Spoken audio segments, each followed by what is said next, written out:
Hello, everybody, and welcome to this new Wüest Partner webcast where we will be talking about the latest developments in the real estate markets in Europe.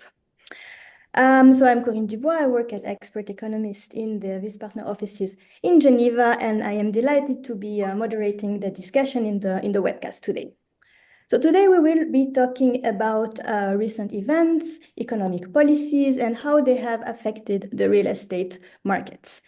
We will try to get a sense of where the markets are headed, what are the current challenges and the current opportunities. In order to do that, I am very happy to welcome three experts coming from three different countries, and each have a very long and solid experience in the real estate sector and are also very close to the market developments in their respective countries. So I will present you the speakers in just a minute, but let me, before that, just tell you how the webcast is going to be organized. So basically, each speaker will make a short presentation about the situation in their respective countries. And the last 15-20 minutes of the webcast will be an open discussion, where you participants can also take part in by asking your questions through the chat or the Q&A in this webcast. So feel free anytime when you have a question, you can type it in the chat and we will try to answer as many of those as we can at the end of the webcast. So let's get to meet our speakers. Joining us from Paris today, we have Bérangère Oster. Bérangère is the Managing Director for Wüest Partner France. She joined Wüest Partner 2 years ago in 2022, and since then she has worked on developing and expanding the activities of Wüest Partner in France with a special focus on valuations and advisory, on sustainability and digitalization. Before joining Wüest Partner, Bérangère was working for 5 years at CBRE, 3 years at JLL, and she also worked 10 years in the energy industry at Veolia Environnement. Bérangère holds an MBA from the ESSEC Business School in Paris and also an MS in Political Studies from the Institut d'études politiques in Lille. Then I also have the pleasure of welcoming Annika Steiner, who is joining us from Berlin today. Annika is the Managing Director for Wüest Partner in Germany. She joined Wüest Partner quite a while ago in 2011, and since then she has worked her way up from being a real estate consultant to being today the Managing Director. Annika has specialized on developing data and solutions that help better understand the real estate markets and help steer the investment decisions. Annika also studied geography at the University of Humboldt in Berlin. And finally, we have Robert Weinert, who is joining us from Zurich today. Robert had been with Wüest Partner for almost 15 years, so he joined basically in 2010, shortly after completing his PhD in quantitative behavior analysis from the University of St. Gallen. Robert has been partner at Wüest Partner since 2023. He's the head of research.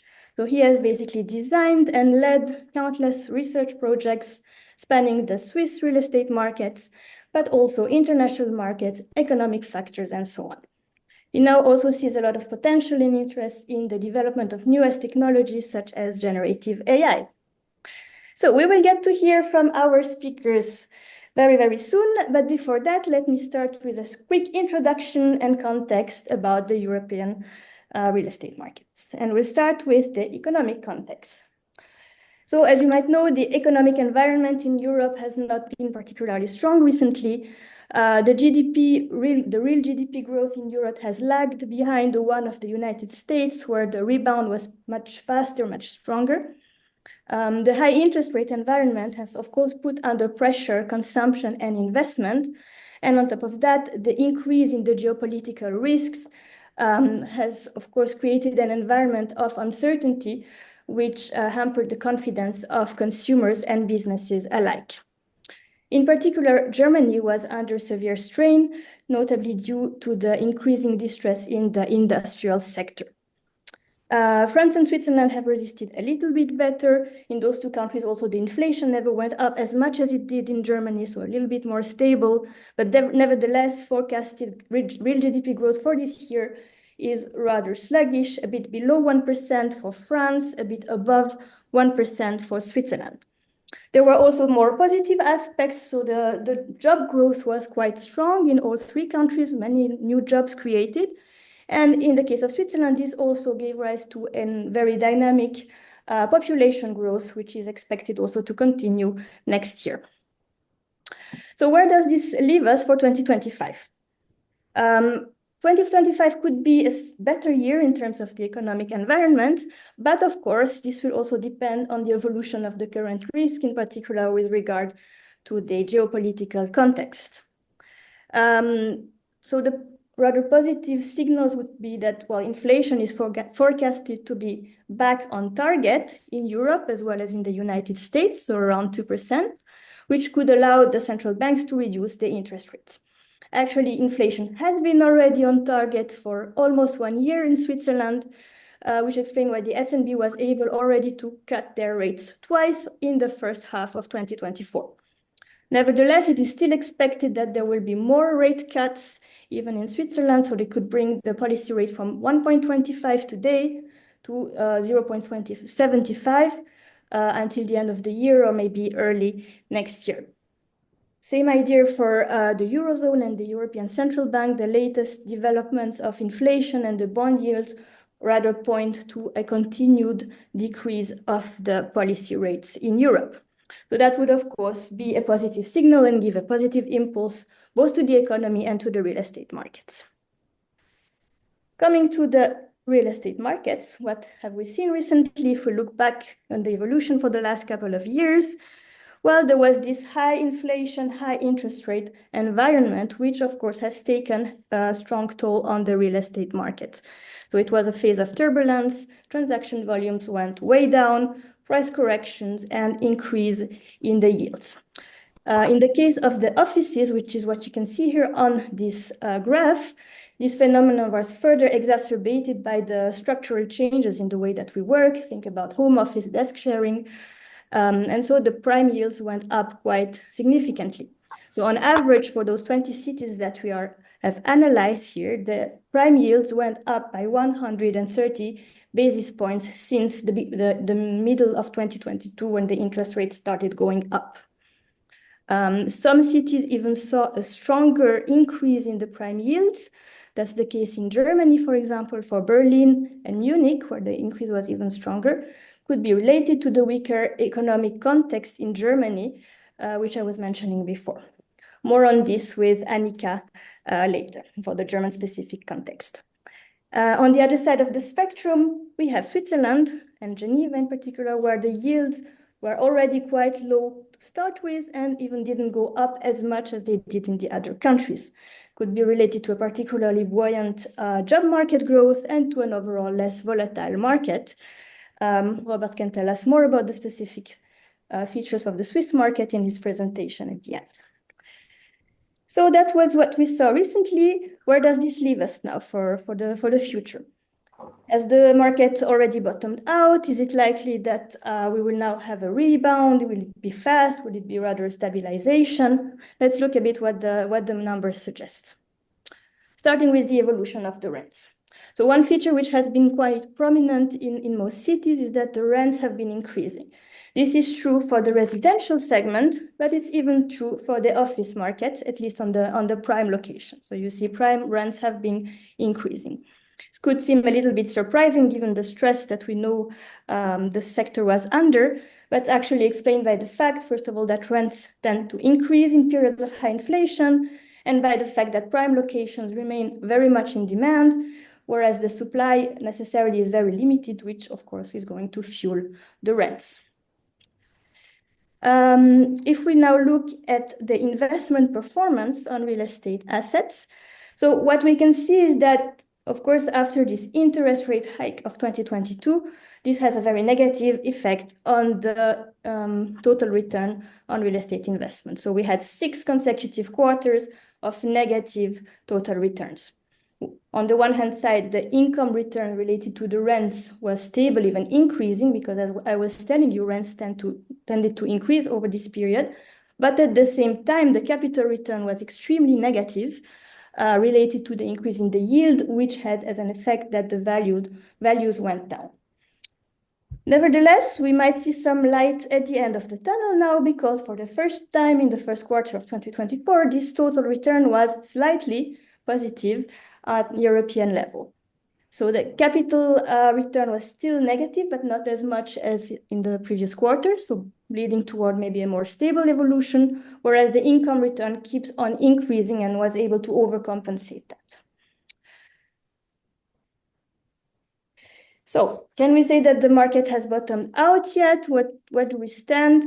Well, also, if we look at the transaction volumes, might be that we have reached sort of the down point already. So we can see there was this very dramatic decline since 2022, but over the last few months, it seems like it's more going towards a stabilization or a flattening out of the trend. If we also look at the EU economic sentiment indicator, so this one has often been a bit of an advanced indicator where the volumes are going to go.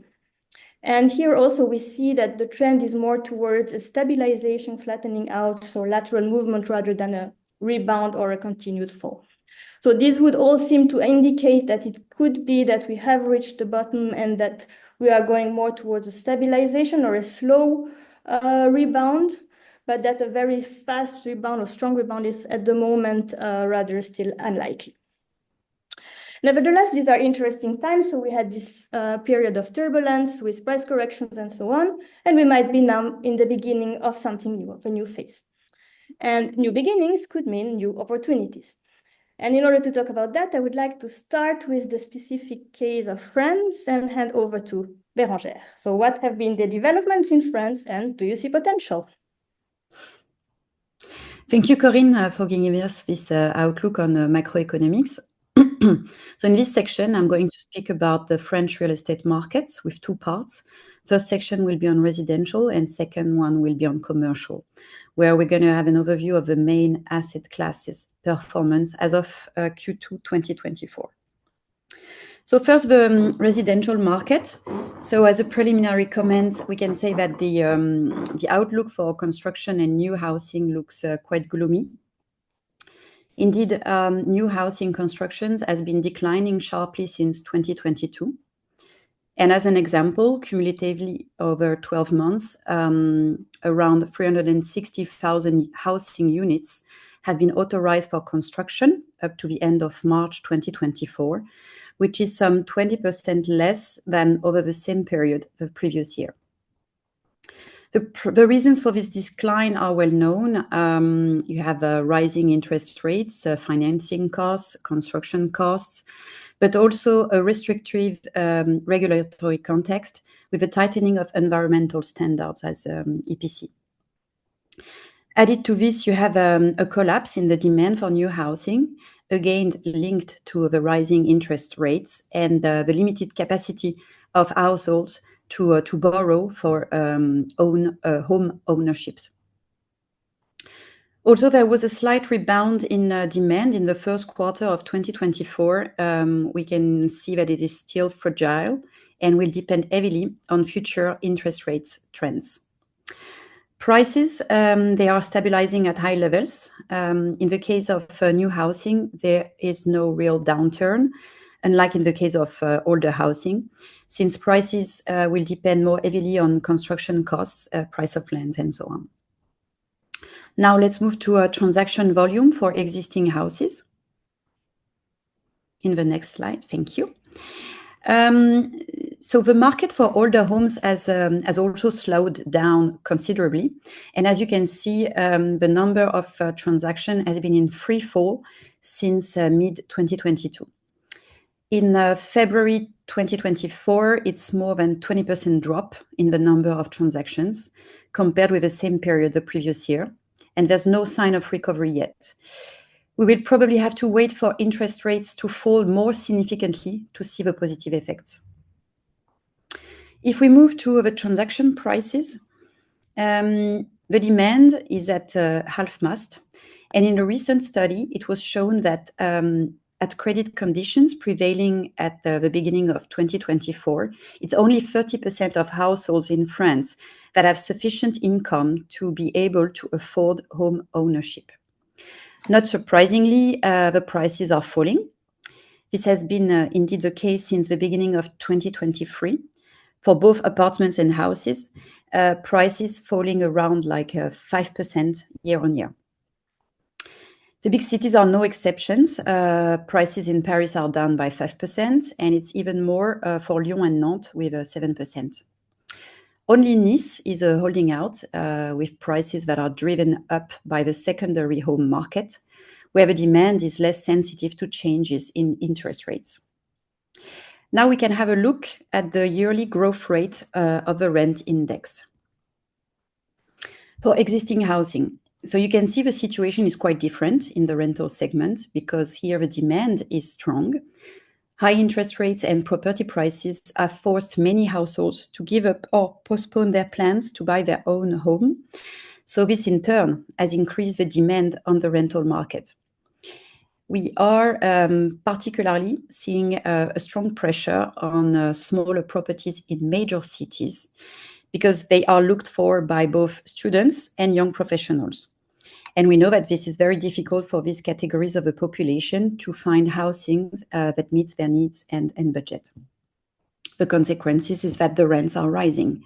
And at a national level, it's by 1.9%, which is a moderate increase because it's below inflation, but still. In some cities, the rents have risen even more sharply, 4% in Paris, 4.8% in Nice, 3.2% in Nantes, for example. To end the residential section, we will go through the investment performance. So for investors in the residential segment, 2023 hasn't been a great year. So rental properties recorded a negative total return of 5%. This negative performance is explained by the fall in capital yields due to the rise in interest rates. In terms of cash flow yields, on the other hand, they improved in 2023, and the trend for 2024 remains mixed. We have positive prospects thanks to rising rents and an increased demand in the rental segments. Capital returns, however, will depend more heavily on monetary policy decisions, and their evolution is therefore more uncertain. Now we are going to move to the second part of a focus for France with commercial markets, and we are going to go through the segments of offices, retail, and industrial and logistics. First, let's start with office properties, with the vacancy rate in the Greater Paris metropolis at 8.8%, which represents almost 5 million square meters of immediate supply. But this situation is heterogeneous because we have 2.3% vacancy rate in Paris CBD, whereas you have like 15% in La Défense. In La Défense, for instance, the accompanying measures are very high. They are at 35%. If we analyze the trend, we can see that there's a continued decline of vacancy rate until 2020. There's a stabilization in 21-22, and then it's rising again in 2023. Now let's have a look at office prime rent and prime yields as of Q2 2024. So Paris rents are very high at 1,000 euros per square meter per year, and they will continue to rise. Why? Because this is driven by a lack of supply, by good rental demand, linked to the fact that occupiers are willing to return to Paris for maybe smaller but more expensive space, and there's a strong desire for centrality. Lyon and Bordeaux now exceed 300 euros per square meter per year. So also you see that values are falling or being corrected downwards. Prime products remain in high demand. In terms of prime yields, we see that Paris remains well ahead, but still has seen a 150 bips rise in 2 years. Not so long ago, offices accounted for 2/3 of the amount invested, then it fell to 50%, and now, at the end of Q1 2024, this is less than a third. And the reasons for that are threefold. One, the mistrust of the market's ability to absorb such a high vacancy rate. Second, this is the change in working habits with the home office and even new future trends for work. And of course, this is the rising interest rates. So what's interesting to note is that the total return on office investment was always positive from 2014 to 2022. Then the decompression of rates in 2022 and especially 2023. This has resulted in a capital return of minus 14% in 2023, and we are speaking of minus 10% for the total return. We know that further downgrade of values are expected outside the prime sectors. Well, so office sector, we can say, is really declining. Now let's move to retail, that is transforming. So about the vacancy rate, first of all, it's difficult to speak about retail as one asset class, considering there are a multitude of distribution channels and thus many segments dedicated to retail. We can speak about ground floor shops, retail spark, shopping centers, factory outlets, and the mass retail sector. So in terms of vacancy rates, the subcategories have experienced different dynamics. If we think about shopping centers and hypermarkets, of course, they have borne the full burden of COVID crisis and its consequences. But however, since 2022, overall, the vacancy rate has been falling again. This can be explained by the fact that there has been an intensification of retail spaces to compensate for the lack of new retail space, especially linked in France with loi ZAN, Zéro Artificialisation Nette. Now, in terms of prime rents and yields for retail, if we can move on to the next slide, sorry. In terms of prime rents and yields, so with the exception of Paris, we can say that prime rents are generally homogeneous. So only Bordeaux stands out with prime rents in excess of 2,000 euros per square meter per year. In Paris, there are only few vacant sites on prime sites, and retailers are fighting to occupy the place and prevent their competitors from moving in, which results in pressure on rents. Like for all asset classes, I would say that the prime yields have recovered, even if for retails, they never had fallen as low as offices or logistics. Paris remained in the lead with 4%, then followed by Lyon and Marseille, with yields slightly below 5%. The market depth of very large city is very reassuring for investors. In terms of overall, in terms of performance, there has been a stable rental yield for 10 years. And since 2018, the return on capital has been consistently negative, but the total return was only negative for 2 years. So retail shows some positive signs, but still uncertain for the coming months. Now let's move to industrial and logistics, which is still a dynamic sector. So we will go through the vacancy rates. So you see on this graph the evolution of vacancy rates over the last 10 years. So before COVID, the trend was downwards. Then there has been an upturn in 2020, and then the trend went back down again. The national vacancy rate is at 5.1% at the end of Q1 2024. This sector has clearly benefited from the e-commerce boom, but also from the French reindustrialization policy, but overall from the supply-demand imbalance on the rental market. If we move to the prime rents and prime yields for industrial and logistics, we know the vacancy rate has a direct impact on market rental values, and indeed the decline of the vacancy rate seen in the recent years has been the main factor behind the rise of the market rental values and behind the pressure on renewal rents. The supply-demand imbalance ensures good rental yields for this asset class. And as far as prime yields are concerned, rates, they were historically low in 2019, with 3.25 for certain products such as XXL platform or Amazon warehouses. So the adjustment has been very brutal since 2022. Because as of now, prime yields have risen to 5.25% today in Toulouse. This graph also shows that there's a narrowing gap between the different cities. Even if the backbone, like Lille, Paris, Lyon, Marseille, it remains slightly below them, we can see that Toulouse and Strasbourg can compete now with them. So we can say that this sector is still attractive at 18% of investment volumes in Q1 2024. So it remains an attractive asset classes. To sum up, I would say that the first half of 2024 is showing signs of recovery, even if 2024 continues to be a cautious year for real estate investors. to give you an idea of an amount, 2.8 billion euros have been invested in the real estate market in Q1 2024 outside of residential. We can also note, as a secondary conclusion, that there has been a redefinition of a hierarchy of asset classes because hotels is now taking the lead, 35% of the volumes. Then you have offices with 25%, then logistics with 18%, as I said, and in the end, retail with 14% of volumes.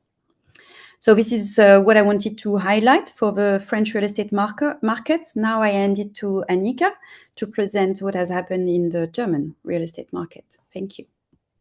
Thank you, Bérangère, for the very informative slides. And I will share my screen now. Just a minute. So hopefully you see now my screen. And yes, you see my screen? Yes, I think so. Yes. So yeah, perfect.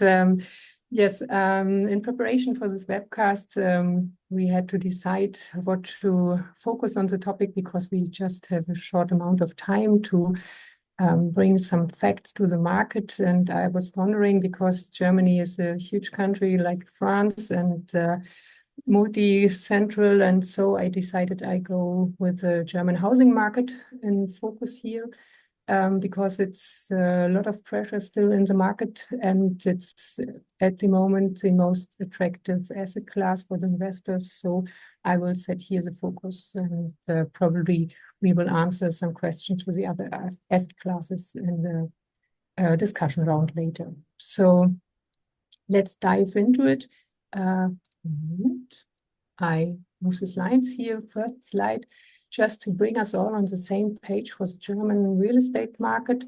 On the left side, you see a chart with the key interest rate and the development of the key interest rate and the federal bond yield over the last years. And of course, we see the rise of the interest rates with the beginning of 2022. And now in June, as Corinne mentioned, we have the first decrease. It was expected from the market and is a positive signal, but it doesn't bring a really big relief for the market. It's just a positive signal that there will come a bit downward on the interest rate side because real estate markets is mostly directly connected there. And on the right side, to bring you the actual transaction volume for whole Germany, all asset classes.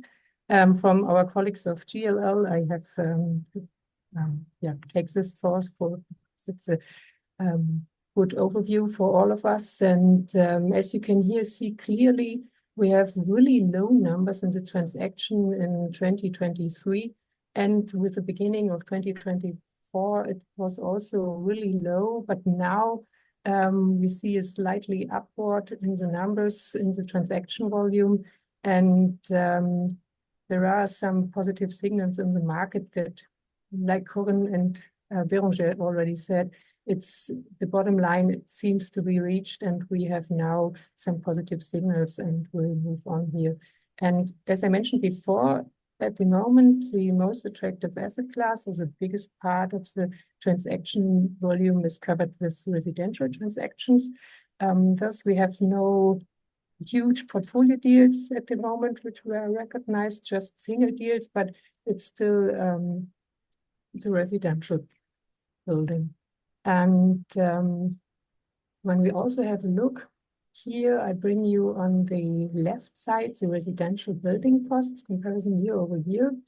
And as you all know, we have a huge rising in the building costs since 2022, 2021, as you can see here. But now you see also that they are coming to slow down a bit. Yes, they not rise so much anymore, but they are still on a very high level. And that brings high pressure in the market. Just to know, when we have a look, since 2010, the building costs rose in Germany over 65%. And in comparison, in the same time, the inflation rate just rose 25%. So there is a lot of costs rising here. And yeah, it's difficult to build and sell the properties. And on the right side, there you can see the development of the building completions and the building permissions. And when we can say the completions is the blue line, you can see it's more likely stable. It's 300,000 apartments a year. It's stable, but I like to say it's not on the goal from the federal government. It's at 400,000 apartments who are needed to get a good residential market. So we are still under this number. And the red line, the permits, there you will see that in the near future, it's likely that we will reach this goal because the permissions are really downward and are reflecting the high cost in the financing high costs, and the building costs, so that there is a high uncertainty here. And when we will now have a look on the building type, there you can see it's a chart on the left side. The blue lines are single family house and double family house, and the red line is the multi-family house.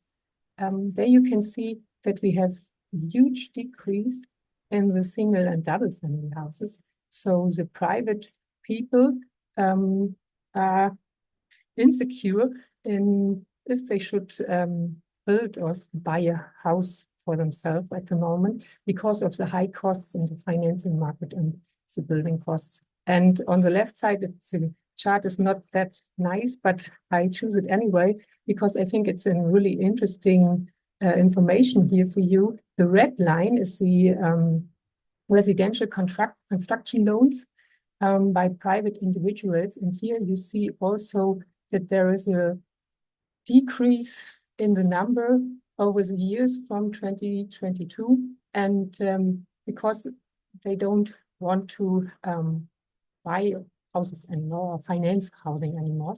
And so this has an impact on the residential market, of course. And here I bring you the purchase price for Germany. On the left side, I have the asking prices for owner-occupied apartments. It's a chart from Germany. We have a mistake. I see a mistake, sorry, in the legendary because it's the rents and not the prices. Sorry for that. We start, the blue one is starting with below 2,000 euros, and the red one is above 4,000 euros. And so you see clearly the difference through the whole country because Germany isn't just Germany, of course. And on the right side, you have the indices for owner-occupied residential property, where you can clearly see, like we also saw in France, the downward decrease of the price level for the residential type. So lack of demand reflects in a lack of the price levels. But on the other hand, building costs are still high, so it's difficult for the developer to build new apartments and not get the expected price levels. So there is a really mismatch and bring pressure as well. And all the people who normally can afford to buy a house or build a house now come also to the residential rental market. And so bring a much more pressure to that because they now rent an apartment, not buy it. And so we have a huge increase monitored over the last year. You see it here on the right chart, sorry. And the different lines are the different municipality regions. For example, the blue line, the light blue line is the top 7 cities. Like you see on the left chart or map, the red ones, Berlin, Hamburg, München, Frankfurt, Düsseldorf, all very high level in the rents and still rising now. Here you can see a slightly positive trend, but at the moment the numbers are very low. And so it's a very volatile niveau of medium prices. So we see a bit of relaxation, I would say, but still due to the lack in permissions, we expect still strong demand in the residential asking rents, and over year, it's still rising, and makes it hard for everyone to get a residential apartment or something like that. And to go a bit more into the detail, for Berlin, for example, we had an analysis of the purchase prices and number of transactions for multifamily home in Berlin.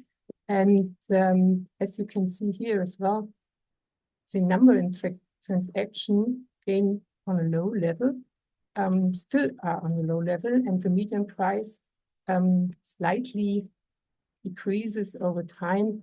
And so we think it's a really interesting opportunity to go into multifamily houses, and because the demand will stay very high and the price levels are attractive. Like to say, you have to focus on the market, you have to make a check what location and macro location you are in. Is there a strong development in the population expected? How are the prices? How is the new building? But there you can still have good investments in Germany.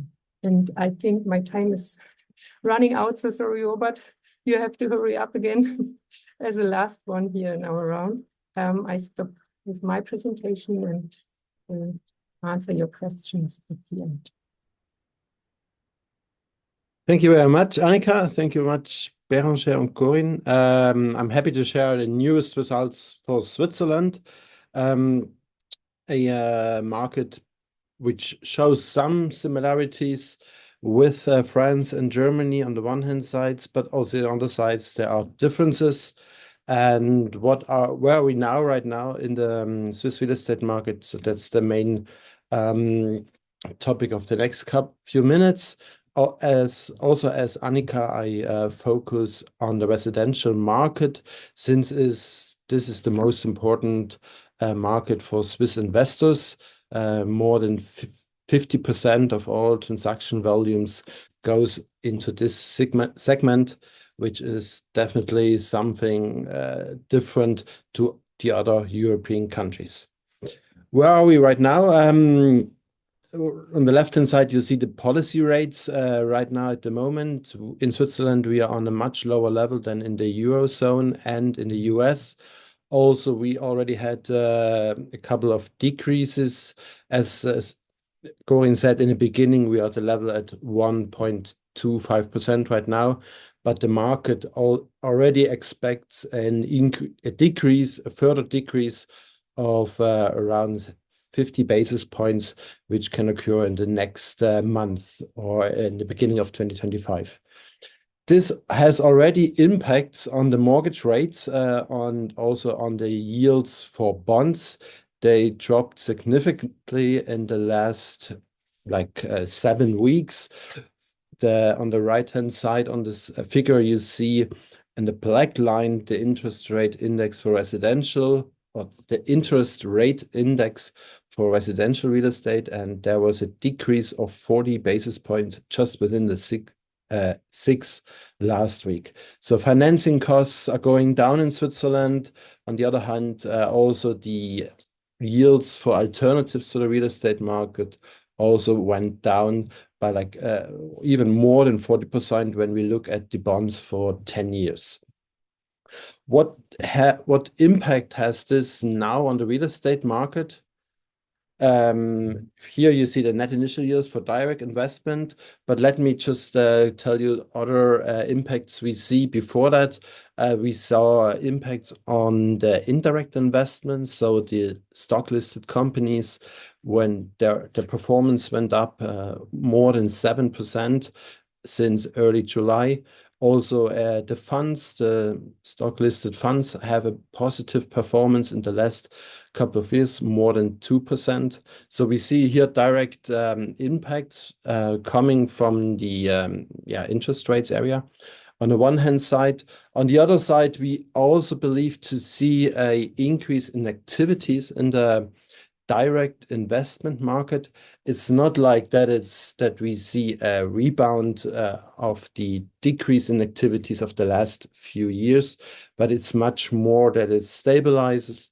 Institutional and private investors are much more want to invest more. It's not always a transaction, the result in the end, but you basically can see that there is a higher interest also in direct investments when we compared to the same time last year in 2023. What we see at the net initial yields, finally, here you see that there is the median went down a bit compared to 2023, but this is not much, or doesn't have, the explanation is not so much of a higher willingness to pay. It's much more that different qualities of objects will be were on the transaction market recently, and this led to this decrease. When we look at the quality adjustment comparison, then we can use our price indices for investment properties, and the red line shows here the willingness to pay, or the prices for residential in the investment market. And there you can see that compared to last year, we have an increase of 1.5%. But the two first quarters in 2024 were more like a decrease in prices. For me, I see that there is still a stable market. You see sometimes increases. The next quarter there could be a slight decrease again. So the volatility is quite normal, as you can see when you compare it to the development from 2021. But you can't really see an increase in prices significantly. So the activities on the one hand side might increase on the direct investment market.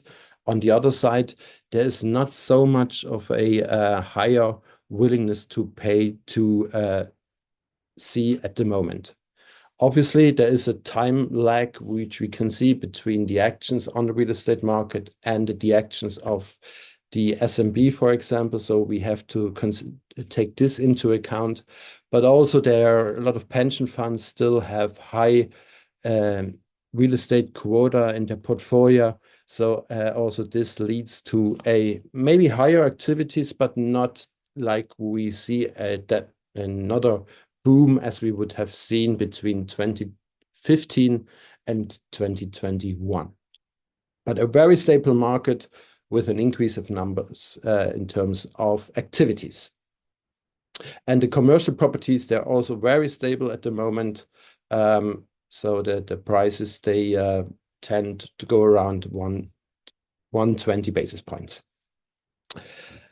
We have a very similar situation in Switzerland compared to Germany when it comes to how much residential objectives do we have on the market.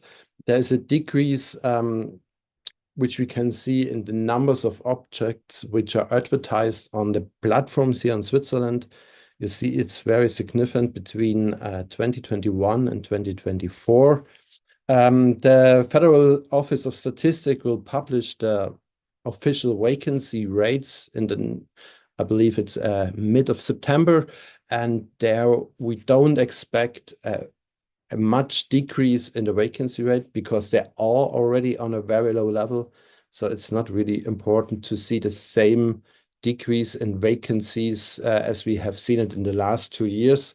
But still, that we don't believe there will be an increase, or it's much more stabilizations of the vacancy with a slight decrease. That's what we expect. But for the people in Switzerland who are looking for apartments, especially in the rental sector, it's still very hard to find apartments. It's not like everywhere the same, but especially in the urban areas, especially in the touristic areas, it stays a topic here. And this leads, as you could expect, to these increases in rents. I show you 3 different indices. They are all kind of different methodologies and different data behind that. But what they show in common is the increase and this sharper increase in interest rents which we had in 2023 and 2024. And it's obviously sometimes has to do that we don't have any apartments anymore for lower rents. So the whole supply is dominated of apartments in a higher price area. So this is definitely something which could lead to the sharp increases. But even if you take this into account and quality adjusted indices, then we see a sharp increase in rents prices. And this is between 6 to 7% on a yearly basis right now. And we believe it might go down a bit just in the next few months, but it will definitely stay in a positive area here. The reason for that is, on the one hand side, we have still very positive population growth. And on the other hand side, the building activities are not yet there where they should be when we compare it to the demand. We see lights at the end of the tunnel here. When we look at the left-hand side, the building applications from 2019 to the mid of 2024. The blue area is rental apartments. And you see here a sharp increase. It's like 22% more building applications for rental apartments. So there is kind of positive signs here. The question is now, will this definitely lead to more building activities? We don't know yet. It's hard to tell if these applications will all get permits. As a lot of people of you might be aware, we have a lot of people who are against and this construction activities, especially when they take place within a city where people already live nearby. There is so this was one main reason why the building permits were in the last years on a much lower level as the building applications were. And if this trend stays there, if this trend keeps continuing, then we also might not see as many permits as applications there. But overall, I believe it's a good sign. Switzerland needs more building activities, especially in the renting apartments, to decrease or build a certain foundation against these sharp increases in rents. Quick look at the office market here. It's very same. The liquidity in the market, like offices which are available to rent, is decreasing, not as sharply as the residential market it is, but still a decreasing trend. On the right-hand side, we see the building permits. Also here, a decreasing trend in terms of the building activities. This makes, for those investors who are already invested in this segment, the market very stable, because we also have as Corinne said in the beginning, we have an increase in numbers of jobs. So the demand side is developing very positive as well. And with a decreasing construction activity on the one hand side and a positive job development on the other side, the rents, they are very stable at the moment. The top locations, such as the Bahnhofstraße here in Zurich, they have even increases in the rents. We are now at 1,100 Swiss francs per square meter per year. The other 4 big cities in Switzerland have a very stable development at the moment for the top locations, and it looks quite similar when we look overall. So also the office market here is quite stable. This was from my side. Hope you got some insights, and I will get back to you, Corinne, to you. Thank you, Robert, and thank you, Bérangère and Annika, for your very interesting and insightful presentations. So now is the time for the open discussion. We have about 10 minutes left. If you have any questions that you would like to ask to our experts, please feel free to do so in the Q&A. Some questions we have already answered during the presentation that you can look at. And in the meantime, since we don't have any open questions, let me maybe ask one first question myself. And I would like to ask a question to Bérangère. So Bérangère, you live in Paris. And of course, when we think now about Paris, we cannot forget about the very beautiful Olympics that took place there recently and the Paralympics that are going to take place very, very soon. But I don't want to ask you about sports, of course, but rather whether you think these Olympics have affected the real estate market in France, in Paris, and what would be the effects you would think? Okay. Well, we know already that the Olympic Games will be boosting the cities that have been involved throughout the Île-de-France regions. Paris, of course, but also the Seine-Saint-Denis, where the Olympic Village was. Seine-Saint-Denis, the department within Paris region, could become the real winner of the 2024 Olympics. So we know from experience that impact of Olympic Games on organizing cities is usually estimated at an average price increase of 17% in the following year. We have experience for Tokyo, it was 22%. For London, it was 24%. But the impact on average price increase is not alone. It's not the only one.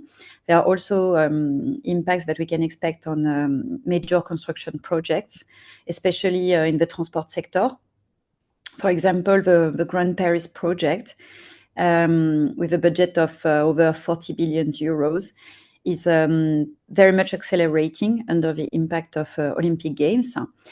Future metro lines are being built, sometimes even ahead of schedule.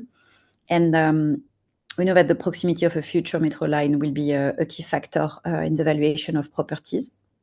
Also to be noted is that starting from autumn 2024, the Olympic Village will be transformed into 2,200 housing units with a school complex, new offices, 900 residents, service residents, including student residences.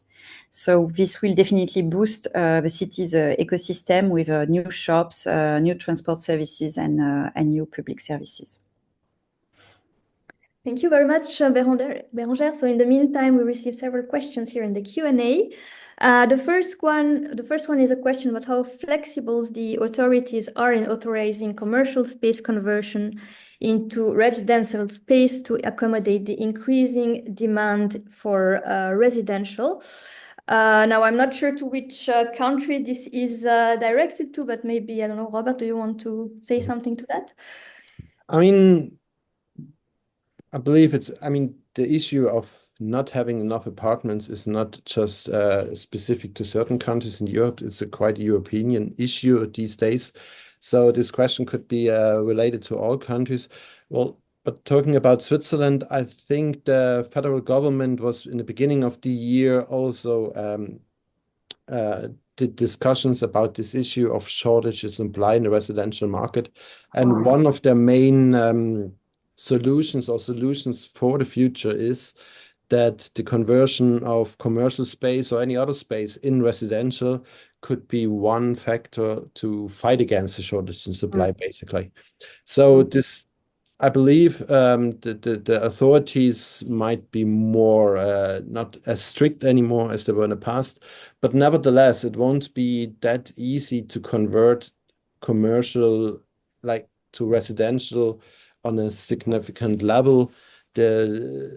The Bau- und Zonenordnung in Switzerland is there's a restriction for that on the one hand side, but also not all of the commercial spaces are actually really useful, so to say, for converting into residential. So it will be definitely something Switzerland will look into it to convert commercial buildings, but it won't be that easy to convert it. But if there's a building, I believe the authorities these days are much more positive or look more positive into converting them. Yeah, I think I can add a comment for France. Yeah. So, unfortunately, we had a projet de loi to encourage and to favor that transformation of office space into residential. However, as you know, with the political crisis that we have undergone, and now everything is frozen. So we'll have to wait for the new government to go back into the details of the projet de loi, and let's see if we can move on faster. But this has been discussed for many years, and there are a lot of initiatives, but it's still very difficult to, I would say, to materialize. That's why we really need this projet de loi to be back on the table. In Germany, we had the same, like Robert mentioned, it was often, it comes up every now and then because it can be an attractive solution to the problem. But on the other hand, it's not so easy. You have to be special building factors who are needs to be fit to have residential living there, and so it can be small numbers of buildings be a solution, but it will not help big demand. On the other hand, in Germany, we have a lot of things going on to secure that the residential flats are used for residential flats and not for Airbnb things. So there are many communities have forbidden it to transform the residential apartments to use for Airbnb or hotellerie housing like that, and to help there. But it's still difficult to prevent it and check every apartment. For example, in Berlin, it's very difficult to find everyone who offers the apartment for tourists, for example. And so there are some possibilities, but it's still difficult and will not help to bring the big number down. So,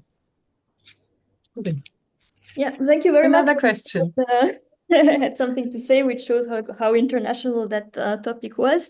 Now I have two questions that relate maybe more to France and Bérengère and to the hospitality sector. So how has it evolved after the COVID, and what makes it an asked segment at the time in France? Yeah, as I said in my presentation, so we saw this redefinition of asset class hierarchy, and hotel sector is definitely taking the lead with the 35% volumes invested in Q1 2024. What's interesting to note is that almost all transactions were for small amounts and mainly concerned mid-range hotels. I'm speaking beginning of 2024. Some figures. So overall, hotel occupancy rate is at 64%, which is very good, and plus 2% year on year. The RevPAR growth is plus 6.7 year on year, and this is benefiting all segments of hotels and all areas. Non-resident customers account for 33% of the total. The European clientele is number one, but Asian clientele is also back. I would say also that upscale hotels, so 4 and 5 stars, they represent 41% of the transactions observed. And all this is still true, even if business tourism is down in all regions, with minus 18% in Q1 2024 versus Q1 2023. Thank you, Bérengère. So the next question is, are there any risk factors that may prevent the further decrease of interest rates of the SNB and or of the ECB? I can maybe give a first answer to that, and then, of course, other speakers can react and add things if you wish. So to me, one very important risk factor is the current geopolitical conflict. So if this were to, for example, increase the prices of energy again, and that would then lead to a higher level of inflation, then that could slow down or prevent further interest rate cuts from the ECB, but even on the Swiss level. I don't know if you would like to add something else to this aspect of the interest rate cuts. No, I also believe like the main risk factor is the inflation rate, and that it looks like it's under control now, also due to the decrease in productivity or in GDP growth rates.